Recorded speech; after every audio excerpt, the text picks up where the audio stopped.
സംസ്ഥാനത്ത് പാമ്പ് കടിയേറ്റ് ഒരു കുട്ടി കൂടി മരിച്ചു. തിരുവനന്തപുരം ചിറയൻകീഴിൽ 8 വയസ്സുകാരനായ ദിക്ഷലാണ് പാമ്പ് കടിയേറ്റ് മരിച്ചത്. അഴൂർ സ്വദേശികളായ ദിലീപിന്റെയും അനുവിന്റെയും മകനാണ് ദിക്ഷൽ. പാമ്പ് കടിയേറ്റ ഉടനെ കുട്ടിയെ ചിറയൻകീഴ് താലൂക്ക് ആശുപത്രിയിൽ എത്തിച്ചെങ്കിലും കാര്യമായ ചികിത്സ നൽകിയില്ലെന്ന് കുട്ടിയുടെ പിതാവ് ദിലീപ് ആരോപിച്ചു. അമ്മ അനുവിനും സഹോദരിക്കുമൊപ്പം വീട്ടിൽ കിടന്നുറങ്ങിയതാണ് ദീക്ഷിൽ. പുലർച്ചെ 3 മണിയോടെ കുട്ടി കരഞ്ഞുകൊണ്ട് എഴുന്നേറ്റു. കാലിൽ എന്തോ കടിച്ചുവെന്ന് അമ്മ അനുവിനോട് പറഞ്ഞു.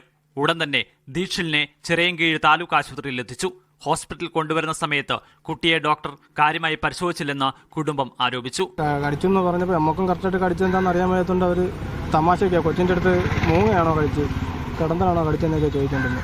കുട്ടിയെ വിദഗ്ധ ചികിത്സയ്ക്കായി പിന്നീട് തിരുവനന്തപുരം മെഡിക്കൽ കോളേജിലേക്ക് കൊണ്ടുവരികയായിരുന്നു. യാത്രാമധ്യേ കുട്ടിയുടെ മരണം സംഭവിച്ചു. ദിലീപിന്റെ സുഹൃത്തുക്കളും ബന്ധുക്കളും നടത്തിയ പരിശോധനയിലാണ് വീട്ടിനുള്ളിൽ നിന്ന് മൂർഖൻ പാമ്പിനെ കണ്ടെത്തിയത്.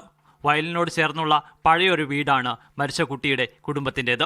പ്രദേശത്ത് ചേര ഉൾപ്പെടെയുള്ള പാമ്പുകളെ കണ്ടിട്ടുണ്ടെങ്കിലും ആദ്യമായിട്ടാണ് മൂർഖനെ കാണുന്നതെന്ന് ദിലീപിന്റെ സഹോദരൻ പറഞ്ഞു.